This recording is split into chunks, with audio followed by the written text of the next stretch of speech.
Made in Japan.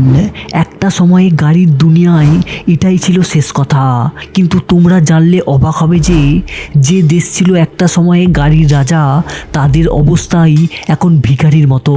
কারণ 2025 সালে জাপানে টয়োটার উৎপাদন কমেছে 6.9%, নিসানের উৎপাদন কমেছে 14.7% এবং মাজদার উৎপাদন কমেছে 11.7%।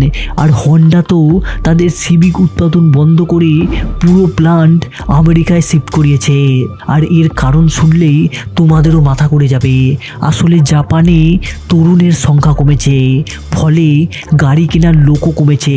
জাপানের মুদ্রা অতিরিক্ত শক্তিশালী, ফলে রপ্তানি করতেও খরচ বেশি। আর তার উপর আবার প্রাকৃতিক দুর্যোগ আর ভূমিকম্প তো আছেই। তাই ভবিষ্যতে মেড ইন জাপানের ট্যাগটা যে পুরোপুরি হারিয়ে যাবে সেটা আর বলার অপেক্ষা রাখে না। এ ব্যাপারে তোমাদের কি মনে হয় সেটা তোমরা কমেন্টে জানাতে পারো।